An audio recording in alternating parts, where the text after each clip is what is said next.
welcome back everyone to another edition of Family Matters, and thank you for all the feedback over recent weeks with our other guests. Today I am incredibly honoured and pleased to have a very special guest coming in actually from the Netherlands of all places. It's Professor Theo Boer. He is an ethics expert. He is a professor of healthcare ethics and at the Protestant Theological University of Groningen. And I apologise, Professor, for my pronunciation, but I said he's a professor of healthcare ethics. He's also a member of the Dutch Health Council, and really important in this discussion around physician-assisted suicide and euthanasia. Professor Boer was also on their review panel for a number of years. No longer, but was. So he has many, many insights. So, Professor, welcome to the show. Thank you so much for having me. I said to you off camera, you're one of my heroes as someone who's been involved in the political and ethical area of euthanasia and physician-assisted suicide. Your name comes up often, your works, your writings, so it's a real honour to meet you. And I thought it was a chance for us to sit down and hear a little bit about what's happening in Holland, in many ways what's happening now, and how did you get to where you have. So other than, of course, saying welcome once again, tell our listeners what's happening in the Netherlands at the moment with euthanasia.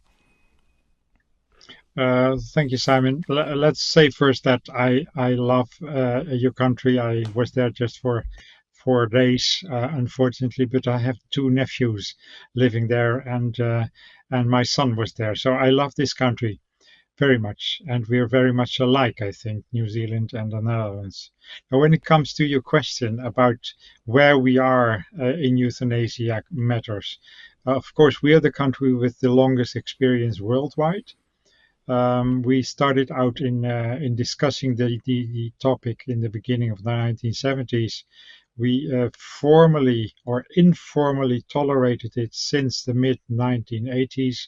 We had a makeshift law in 1994, and we had the current law since 2002.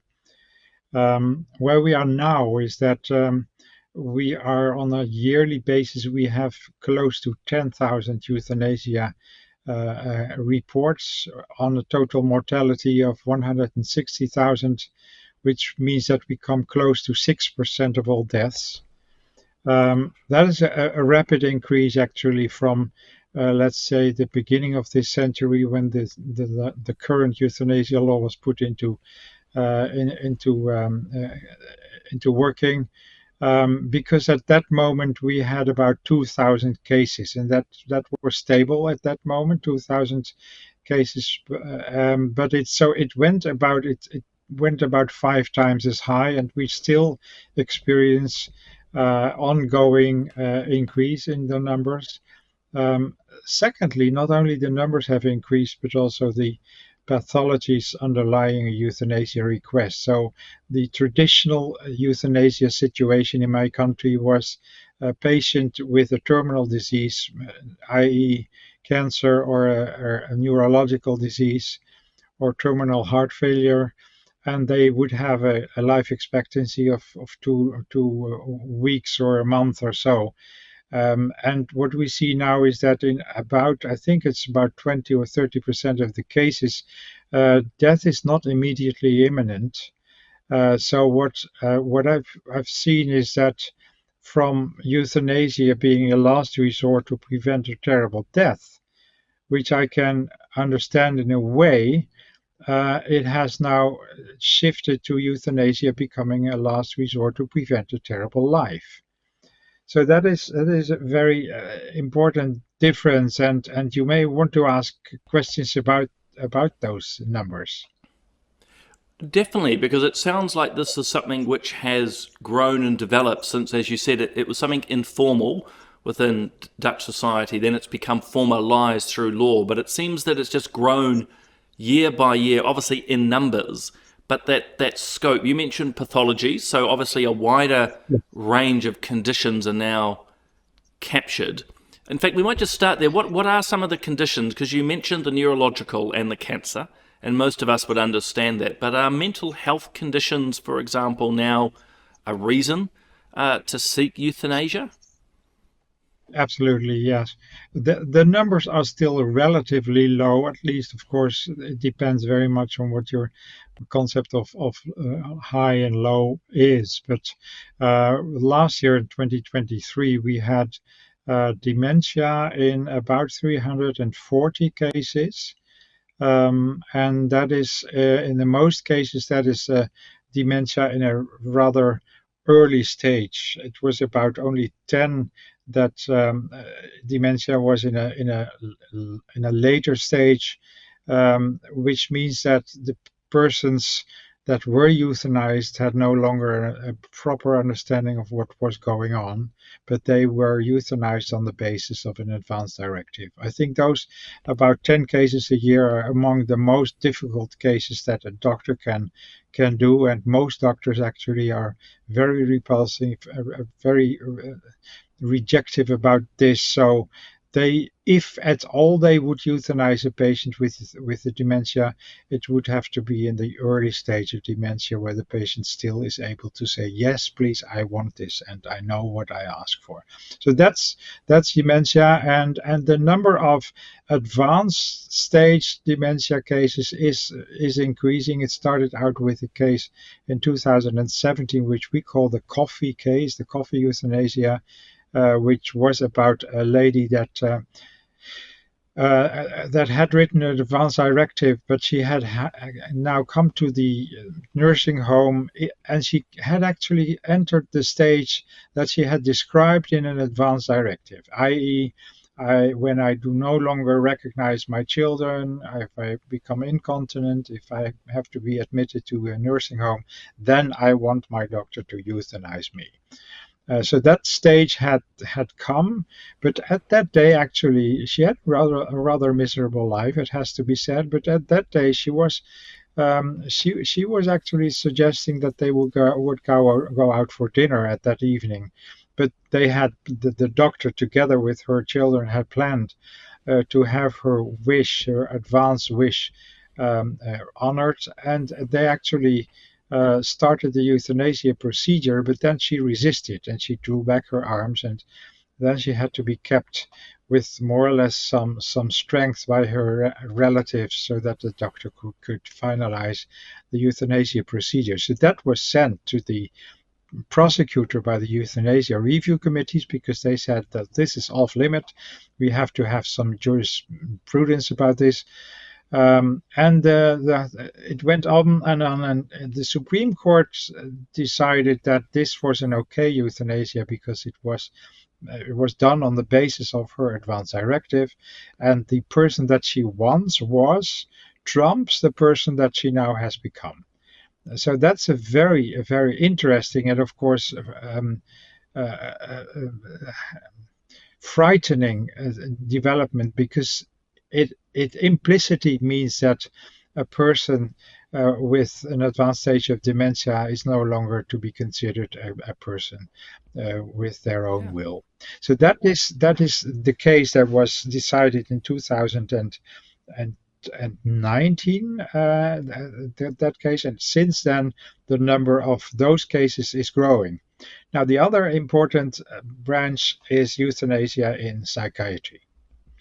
And that's last year it was about 130, many of them young people. So that is really heartbreaking. And here the interesting thing is that most psychiatrists, they do not want to euthanize the patient. So that means that euthanasia is being performed by other doctors than psychiatrists.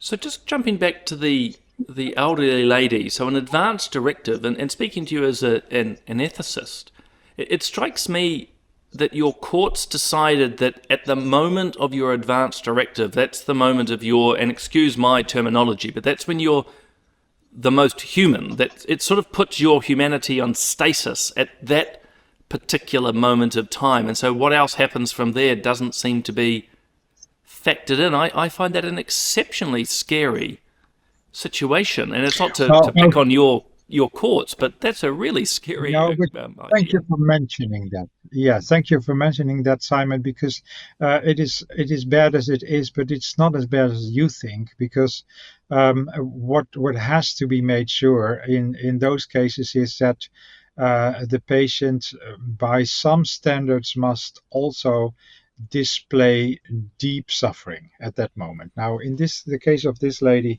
she had okay mornings, but her afternoons were bad and her evenings were worse. Still, she never really affirmed that she wanted to die. When she was asked, she would reply that, yes, I have written that advance directive, but I've not come this far yet.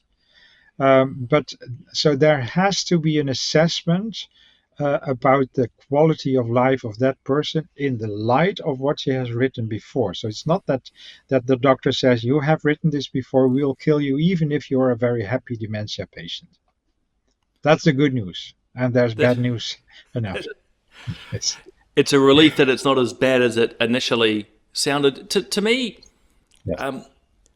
I'm only a student of philosophy and ethics, so I feel very inadequate with your expertise. But this still puts up major questions of choice. One of the big arguments for euthanasia is that we get to choose. Yet there seems to be a strong element of the example you've just given that the patient is not actually the one fully exercising their choice. Others are part of that decision making. Does that not undermine to a degree the argument of choice or autonomy? Yes, that's a very good point because what we see is that people, and I know several of them, who kind of would like to transfer their autonomy to their loved ones. And that is, of course, you can say that that is an autonomous decision, but on the other hand, it means that you're putting your destiny in the hands of people who have their own values, their own anxieties, their own frustrations, perhaps even their own, who knows, their own financial interests in having your wish carried out earlier rather than later. So it is an enormous step to put your destiny in the hands of your loved ones. Now that is specific for euthanasia and dementia. You can say that all other patients, in a way, of course, are very much autonomous, but even there, because it's about a cancer patient who has weeks to live, or a new an ALS patient having maybe 4 months to live, and they ask for euthanasia with their sound mind. But even there, I am actually a skeptic, because what I think is you are never alone when you make the decision to ask for euthanasia. I make the comparison with a mobile phone. Um, I never wanted to have a mobile phone other than being able to call. But since about 5 years, I've been simply forced to use one for all other purposes, like making pictures and you know what. So, how autonomous was I in deciding that I want a mobile phone? And now, of course, I cannot live without it. Um, Not by any means. Now, in a similar way, we the way we dress, the way we eat, the way we go on holidays, all a social fabric, right? It's all we look at each other and say, what is the trend here? And one of the trends here is it is that having your life ended actively is kind of normal. And the other trending topic, so to speak, is that when you are in a certain state of mind or a certain state of dependency or vulnerability, then it is actually your life is not really worth livable. So it means that uh, when you're in situation A, B, and C, um, people say, "Oh, well, actually, you are so right in asking for euthanasia." So what I think is that actually people start to internalize the societal values and the societal pressure that is all around us. We are part of it. We are contributing to it. So I think that is where autonomy officially is written with capital A, but really we ignore our interdependence with the values and the conclusions of others. So, would you have found then, with the experience in the Netherlands, that the concept and the practice of euthanasia has become normalized? Has it become sort of part of that, I don't know, societal acceptance now? I think you said 6% of all Yes. deaths. Is that an indicator to you and through your work and research that this is just becoming normalized and will likely expand further? I suppose that's two questions. Yes, well, two answers. The one is that we have made a study, and I was actually the first to start it because it was kind of a taboo to do that. But I started a research project looking for regional variation. And there we have found that between the different districts and postal code areas, so to speak, in the Netherlands, there's a huge difference in the uptake of euthanasia. So we have found areas, especially in the west of the country, which is more secularized. We have found areas where the percentage of euthanasia deaths was closer to 20%, whereas in other regions it was maybe only 0.5%. So that means that the 6% of all deaths is a national average, and in some regions it means that practically half of the people who have cancer will now die through euthanasia. So that is, so to speak, bad news, and the numbers still going up, as I said.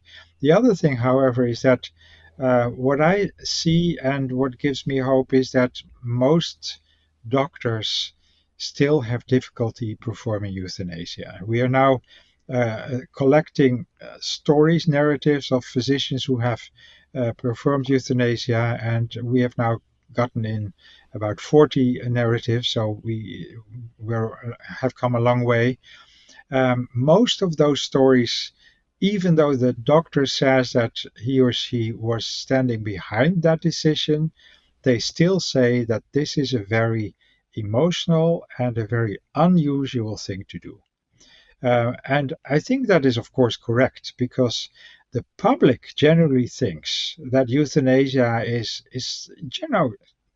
I wouldn't say piece of cake, but euthanasia is just like an operation or just like giving an injection or whatever. It may be hard for a doctor, but that is what doctors are for. So the public generally thinks that a doctor that does not do euthanasia is kind of a defective doctor. On the other side of the discussion are the doctors who say no, it's never a normal thing, which means that you keep hearing the voices of those doctors who say that they would long for the moment that euthanasia would no longer be the rule or the default option, but rather, and that's of course partly good news, partly it's not, but they would rather have the patient ending their own life, such as in Oregon or in Switzerland, where we do not have euthanasia, but we have physician-assisted suicide, because in that manner, at least you take the burden away from the doctor having to kill the patient. So those are kind of developments, and they shift to all directions. We don't know where we'll be in 20 years from now, whether there will be more assisted suicide, or whether euthanasia will have come the default option, similar to, and with all due respect, but similar to the way we see the endings of the life of our pets, our dogs and cats, because there in the Netherlands, at least, it is very, very common that when your dog or your cat is suffering or at the end of its life, that you would put him to sleep, right? Well, says me as the amateur philosopher here to you, it seems a logical consequence that we will head towards almost I'll be slightly provocative, Professor, but it's almost going to be a suicide on demand, because I think we're moving from, certainly in New Zealand, and we're only early days, only early days, but New Zealand's moving already from because we have, sorry, by the way, euthanasia and physician-assisted suicide. We're moving Yes. away from pain and suffering to actually, I'm an autonomous human being. I should be able to do what I want for myself whenever. So, again, I put it as a question as much as a statement, but surely the logical conclusion with this philosophy is you can end your life whenever and for whatever reasons. Well, yes, but at the same time, of course, all our societies have suicide prevention programs, because we all know that that life can be hard, and that life can be devastating, and that we need to support each other in order to deal with life's difficulties. And we all know that. And we know that if we provide the means for anyone to end their life at their own wish, or have it ended, which is even the more comfortable way, of course, because then you, as a patient, you don't have to have the burden to end your own life. Um, that Those are two kind of opposite directions. The Dutch word for society is an interesting word. It's called samenleving, and it means, samen means together, and leving means living.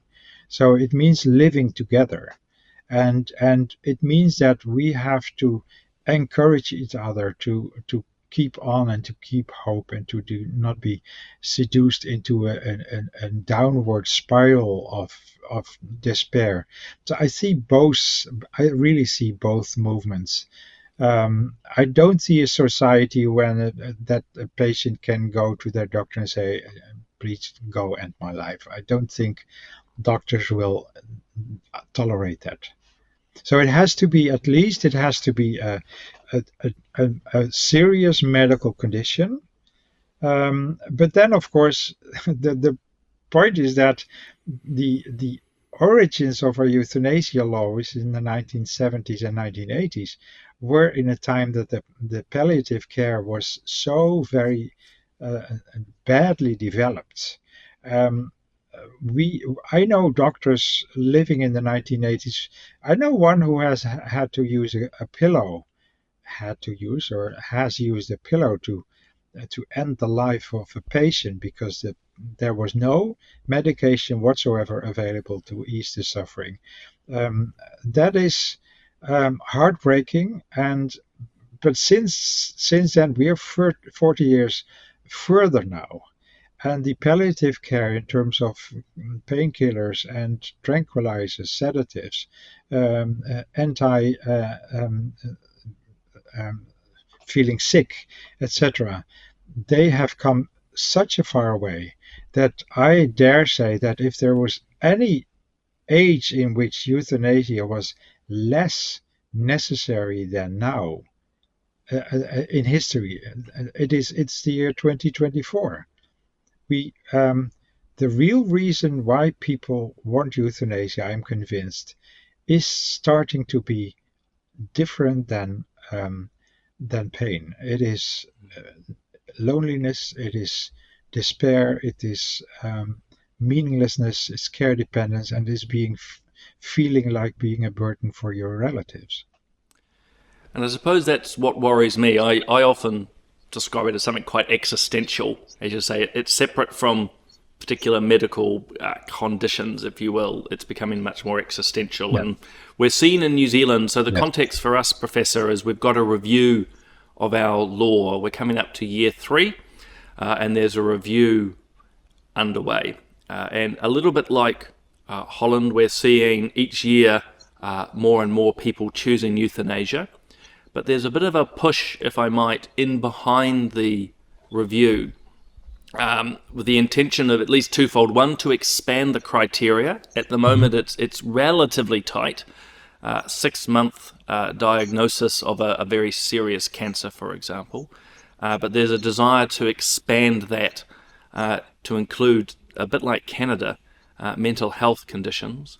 But the Of other, course and I there would, is. Yes. yeah, the other is around conscience Yes, of rights. course there is.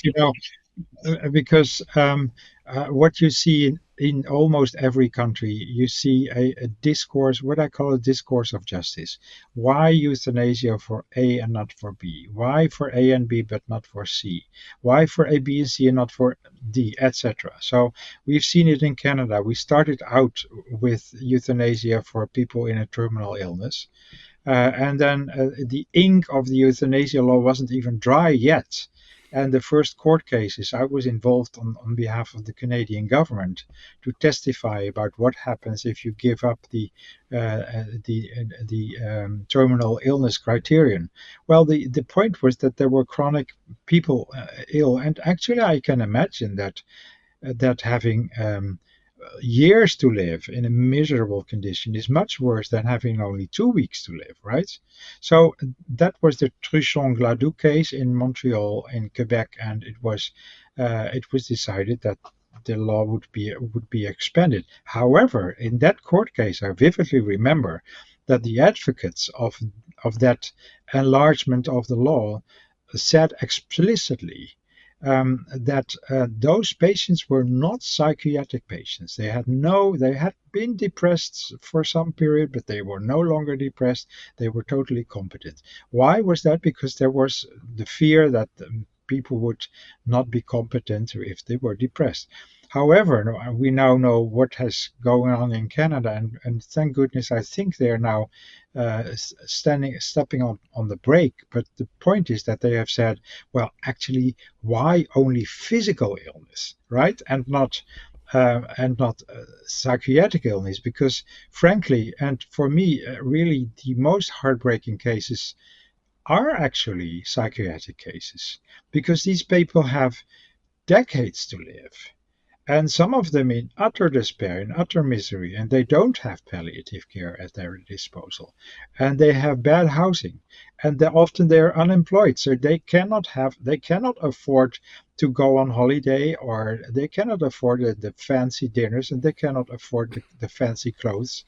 So being caught in this vicious circle as a psychiatric patient is much worse than some terminally ill physical patients. So I think that there's a good case to make that once you have it available for the terminally ill, expand, and then the last, I think the really last hurdle to take is the question, why should people have to be sick? I mean, you can be utterly miserable without having any sickness. You can be heartbroken because your spouse has died and you have been living together for 40 years. You can be heartbroken because you have lived as a prince in France for decades, and all of a sudden you're into bankruptcy and you end up in a van, right? So why would we necessarily only have to have medical suffering? I think that is what's happening now in my country. Well, it makes sense to me. It's a little bit of what I think, hinting at around the autonomy argument, but I think, again, you're the expert. You've used the word justice. Once this moves into the area of justice, then why can one person choose this and not another? Yes, and I see equality. in the Netherlands recently, you've had I think they called it in English a duo euthanasia. A husband and wife chose to end their lives together. Are you familiar with that case that's come up recently? Yes. I'm laughing because yes, I'm familiar. I've seen in my career, I've been part of a euthanasia review panel for about 9 years, in 2004 through 15. Sorry, 2005 through 14. I have seen about 13 cases, which means about 26 spouses. But that was in 10 years' time, and now we have about, I don't know exactly the number, but it's about 32, I think it was 32 couples only last year, 2023. And the most notified case was in February, when former Prime Minister, think about Bill English and his wife, right? He was a Christian Democrat. He was in the 1970s, he was a conservative, was anti-abortion, anti-euthanasia, and he turned completely around, and they had euthanasia together. Van Acht was his name, Van Acht, and his wife Eugenie. They had euthanasia for the two of them. We do not exactly know what the condition of both was. Normally, I have seen in these cases that the two spouses are both ill, because you cannot have euthanasia in the Netherlands unless you have an illness yourself. But normally it's one of the persons is much worse in a situation, and then the other person says, well, if you die, I want to go with you. And that is, it's it is really, you can say it's a trending topic. It's considered to be heroic. It's considered to be moving, touching, to two people loving each other so much. And the I think it's silly in a way. The Right to Die Society in the Netherlands, of which I, by the way, am a member, not because I'm so much for euthanasia, but I want I want to look these people in the eyes. They have advocated euthanasia for two, which we call, but yes, as you said, we call that duo euthanasia, duo euthanasia. They actually argued that that is a very good way, because it foregoes grief in the other partner, because you don't leave behind a partner, you will go together. Um, and why I am laughing about this somewhat is that I think it flies in the face very really of what human life is about. I mean, all those of us who are in a love relationship, in an enduring, lifelong love relationship, they know that one of the two has to go first. It is utterly seldom that they die within hours or weeks apart. Um, most of us will have to go first or to go last. So it means flying in the face of one of the most basic anthropological happenings in our lives. And you used a word earlier, the Dutch word for community, that being together. And it strikes me that, yes, of course, there's a husband and wife, but they're connected even further. So even if you take both out of the equation at the same time, there's children, there's grandchildren, there's friends. It's not a neat and tidy excision of life, if you will. No, but we all, I don't want to speak in terms of pressure here, because I don't know the details of the situation. But being a child of parents myself, of course, I know how hard it can be to see your parents get worse. And I know how hard it can be to take care of your parents. So when my father died, my sister called me and she said, we have opened the champagne bottle because Papa is dead. And I was happy too, because he had cancer for 5 years, and it was a real liberation for him. Now, if two of your if you're two your both your parents are struggling, and you have this prospect that you will have to take care of them for not for a couple of days, but caring for them in terms of weeks, months, or even years, seeing them becoming miserable, etc. It means that some of the children and grandchildren will actually, they will think that this is the commendable thing for their parents.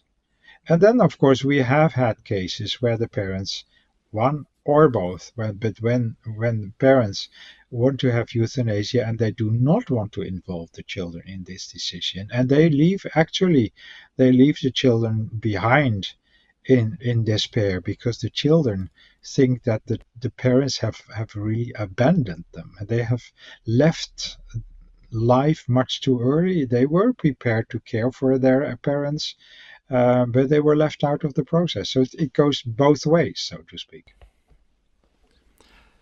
A final couple of questions. One's around conscience rights. So one of the underlying pushes in New Zealand at the moment is to remove conscience rights of doctors and health practitioners to be part of this. So at the moment they can object, or rather say, look, I don't want to be involved.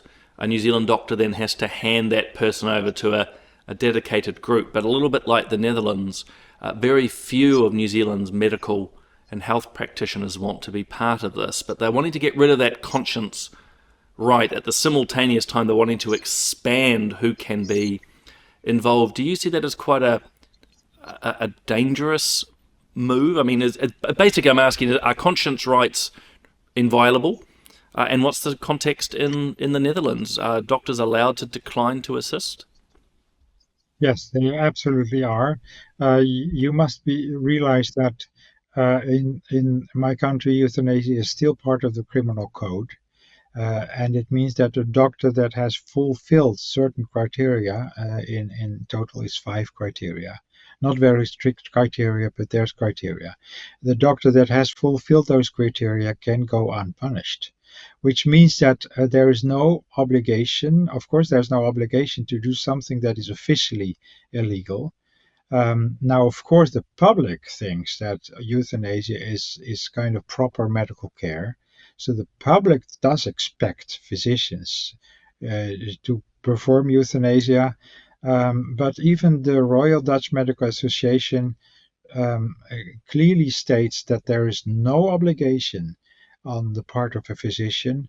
And actually about 2 in 10 doctors never would perform euthanasia, and an additional 3 in 10, a total of 5 in 10, an additional 3 in 10 would do it, but in practice they don't. So about half of the physicians occasionally perform euthanasia. Now, the Royal Dutch Medical Association has said 2 things. First, there is no obligation to perform euthanasia. Secondly, there's not even an obligation to refer your patient to a willing colleague. So what they use is they use the term there's a professional responsibility to refer to a willing colleague. And actually that's what happens in 99 out of 100 cases of refusing doctors, that they are willing to refer to another doctor. But there's no such thing as an obligation, not even on the part of a nursing home, for example, to allow euthanasia to take place on their premises. So this is potentially a change that's coming in the New Zealand context, insofar as currently you do have to refer on to someone who's willing, or at least put them on to an advisory group. So a doctor has to do something, even if they object. Secondly, the public, a little bit like what you acknowledged in the Netherlands, the public expects the doctor Yes. to do what's asked of them. So recent polling indicates almost 70% of New Zealanders feel that a doctor should euthanize them if requested. So there's a real tension building here, Professor, in New Zealand around that conscience rights side of things, and the doctors in general are getting more and more concerned, particularly again if the scope increases. So something to watch. I mean, for yourself. Yeah, it is in Canada and in Belgium. It is worse than in the Netherlands, and we're a liberty loving people. So I think it will not happen in the Netherlands, but you never know. But the experience shows that advocates of euthanasia, they will go on, and they want. I mean, I don't want to be hostile. I can imagine that people want to die, and I can even justify some incidental cases of doctors killing their patients. I'm not categorically opposed to euthanasia, but there's a general tendency amongst the advocates to expand, and they don't take no for an answer. Well, that's it. They just keep pushing. I might pick up on one point there, because you touched on, and we talked about this before we came on, if you will, live. You're not totally opposed to euthanasia, but you've also, talk us through that. You're not black and white on this, if I could put it that way. Yes, well, I am just like I'm not a pacifist in the war. I am not against all sorts of killing. And I think through all ages, at least what doctors have done is they have sometimes hastened their patients' deaths because the suffering was excruciating. And of course, we all know the classroom example of the burning truck, right? That the driver is stuck in his cabin. He has crashed into a concrete wall, and the driver asks you, you have a gun on the back seat of your car. Would you please kill me before the flames do? Now, first, of course, what you would do is try to drag him out. You would try to call 911 or whatever is the emergency number in your country. You would, of course, try to fight a fire extinguisher. But in the end, if all that is not available, I personally would probably shoot him. And so that's why I think I'm not totally opposed to euthanasia, but I think there are so good alternatives. And if I ask you, my students, what would you do if you had two guns on the back seat of your car, one with the conventional bullets and the other one with anesthesia, with which you would shoot an animal and try to transport the animal from one zoo into another? And almost all of my students would say, well, of course, I would sedate that person and not kill him, because sedating and let death take its own course is a different thing than killing a patient and killing the driver. So that's why I'm not against it. And it also has to be said, as against some of the many prejudices that I meet, that the Dutch churches, of which I am a proud member, they have always been in favor of euthanasia. My church was in 1972 the very first church in the world that issued a report in favor of euthanasia, of which they now actually are a bit ashamed, because it even meant that we had a duty to die sometimes because of old age. So don't say that Boer is skeptical about euthanasia because he's a reformed Christian, because we were the ones in the first place. Euthanasia would never have become legal in my country if it was not for the 90% advocates of euthanasia who were reformed Christians. And one thing I'd pick up at that classroom example that you've used is something I've often referred to. I've often added on, for what it's worth, that I wouldn't change the law. In other words, a lot of people would fire the gun.